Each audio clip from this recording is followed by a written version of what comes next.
HSC second paper এক বিশাল আতঙ্কের নাম কি জানো? Synonym antonym. কি ঠিক তাই তো? এত কঠিন টপিক, হাজার হাজার শব্দ, কিভাবে মুখস্থ করবো? এটাও সম্ভব? ঠিক এই ভাবনাটা তোমার মাথায় আছে। যদি না থাকে, তুমি স্টুডেন্ট না। সোজা কথা ভাই।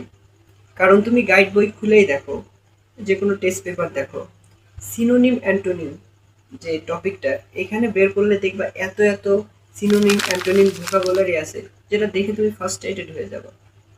হয়তো সেগুলা দেখেই তুমি চলে আসবা যে 5 মার্কের জন্য এত কষ্ট। এটাও কি ঠিক? পরীক্ষার সময় 5 মার্কও তোমাদের জন্য, সবার জন্য ইম্পর্টেন্ট। সো এই টপিকটা দেখে যতটা কঠিন মনে হচ্ছে, আজকে চলা এই টপিকের ডিপতে যাওয়া যাক। দেখা যাক যে আসলেও কি টপিকটা এতটাই কঠিন। মাত্র 10টা ইম্পর্টেন্ট শব্দ নিয়েছি, যেগুলো সহজ এবং এমনভাবে পড়াবো যেগুলো তোমাদের দীর্ঘদিন মনে থাকবে। এবং সামনে আসছে অ্যাডমিশন। অ্যাডমিশন এক্সামে অবশ্যই সিনোনিম অ্যান্টোনিম এই টপিক থেকে একটা দুইটা এমসিকিউ মাস্ট বি তোমরা সবাই পাবা, আশা করা যায়। সো আমরা একটা টপিক শিখলে এমনভাবে শিখবো যেটা লং টাইমে আমাদের মেমোরিতে থাকে, মনে থাকে এবং সেটা ভবিষ্যতে কাজে লাগাতে পারি। কারণ আমরা রাত জেগে পড়ে সকালে যদি ভুলে যাই, সে পড়া আসলে টাইম ওয়েস্ট ছাড়া কিছুই নয়। সো আজকের ভিডিওটা জাস্ট আড্ডার মতো দেখো, কোনো খাতা কলম বা কোনো পড়ালেখার চাপ কোনো কিছু নেওয়ার দরকার নেই, জাস্ট ভিডিওটা দেখো, ব্রেনটা ফ্রেশ করে বসো সামনে, ফোনটা নিয়ে জাস্ট দেখো। যেহেতু আমরা সিনোনিম অ্যান্টোনিম শিখবো, সো ফার্স্টে আমাদের জানতে হবে যে এই সিনোনিম জিনিসটার অর্থ কি, বা এটা আসলে কি বোঝায় সিনোনিম বা অ্যান্টোনিম দ্বারা। তো সিনোনিম বলতে বোঝায় একটি শব্দের একাধিক শব্দ বা মানে সিমিলার কিছু বোঝায়। আমি বইয়ের সংজ্ঞায় যাচ্ছি না, জাস্ট তোমরা সহজে যেভাবে বোঝো সেভাবে বোঝাচ্ছি।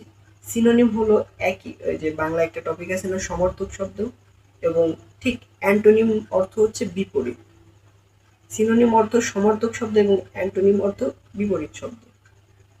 আচ্ছা, প্রথম শব্দটা হচ্ছে অ্যাক্সেস। অ্যাক্সেস মানে প্রবেশাধিকার, এবং অ্যাক্সেস শব্দের সিনোনিম হচ্ছে কি হতে পারে? একদম ইজি, অ্যাডমিশন। এবং অ্যান্টোনিমটা হবে এক্সিট। মানে টপিকটা যতটা কঠিন দেখা যায়, বিষয়টা আসলে অতটাও কঠিন না, জাস্ট রুট ওয়ার্ড সমর্থক শব্দ বিপরীত অর্থ। এবং আমরা দ্বিতীয়টায় যাই, অ্যাকসেপ্ট। অ্যাকসেপ্টের সিনোনিম হচ্ছে টেক। টেক মানে গ্রহণ করা বা অ্যাকসেপ্ট করা, এবং বিপরীত অর্থ অর্থাৎ অ্যান্টোনিম হবে রিজেক্ট বা রিফিউজ, যেটা যে কোনো একটা। আর সিনোনিম অ্যান্টোনিমের ক্ষেত্রে একটাই যে সঠিক উত্তর হবে এটা কখনোই না। তুমি চাইলে মানে মেন বিষয় হচ্ছে সমর্থক শব্দ এবং বিপরীত শব্দ তোমার শেখা লাগবে, যা তোমার রিডিং রাইটিং সব ক্ষেত্রে কাজে লাগবে। 3 নাম্বার, অ্যাকচুয়ালি। এই কথাটা আমরা সচরাচর শুনে থাকি, অ্যাকচুয়ালি অর্থ প্রকৃতপক্ষে। এর সিনোনিম হচ্ছে রিয়েল বা রিয়েলিটি।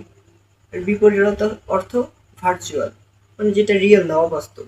এবার 5 নাম্বার, অ্যাবিউজ। অ্যাবিউজ শব্দ হচ্ছে, অ্যাবিউজ শব্দের অর্থ হচ্ছে অপব্যবহার, এবং এর সিনোনিম হচ্ছে মানে সিমিলার। অপব্যবহারের সিমিলার কি হবে?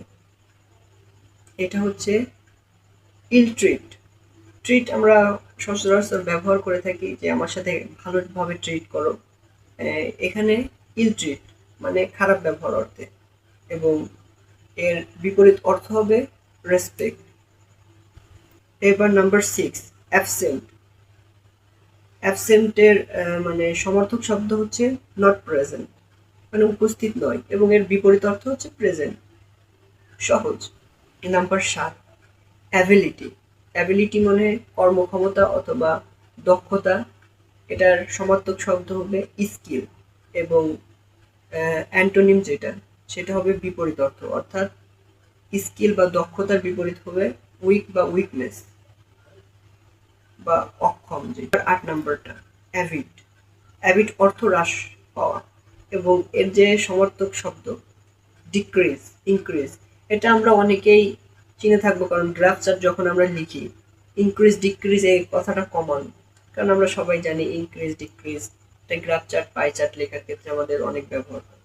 এবার নাম্বার 9, এফআইআর। মানে খারাপ ব্যবহার বা অত্যন্ত খারাপ ব্যবহার। এটার সমর্থক শব্দ হতে পারে হেট। হেট মানে ঘৃণা করা, এবং এর বিপরীত অর্থ কি? ভালোবাসা বা লাভ। ইজি। এবং লাস্ট ওয়ান, টন হচ্ছে 10 নম্বর, এটাই শেষ। আর এটা হচ্ছে অ্যাবেল। অ্যাবেল অর্থ দক্ষ, এবং এর সিনোনিম হবে ক্যাপাবল। ওটারও অর্থ কিছুটা দক্ষ হয়, এবং এর অ্যান্টোনিম যেটা বিপরীত অর্থ, অর্থ ক্যাপাবল, তো এটা হচ্ছে সিনোনিম। সো এর অ্যান্টোনিম হচ্ছে উইক বা দুর্বল বা অক্ষম বোঝায়। এটা ইউজ করা যেতেই পারে। দেখলে তো মাত্র 10টা শব্দ, বাট আজকের দিনে তোমার বড় অ্যাচিভমেন্ট। কারণ না শেখার থেকে কিছু শেখা অনেক ভালো। তো আজকে 10টা শব্দ শিখেছো। যদি তুমি লাস্ট পর্যন্ত ভিডিওটা দেখে থাকো, অবশ্যই একটা কমেন্ট করে দিবা। আর নেক্সটে আমরা ভিডিও কোয়ালিটি আরো ইমপ্রুভ করার চেষ্টা করব, এবং পিছনে যে ব্ল্যাকবোর্ড বা হোয়াইট বোর্ড যেটা বলে, ওইটাও আমরা ইউজ করার চেষ্টা করব।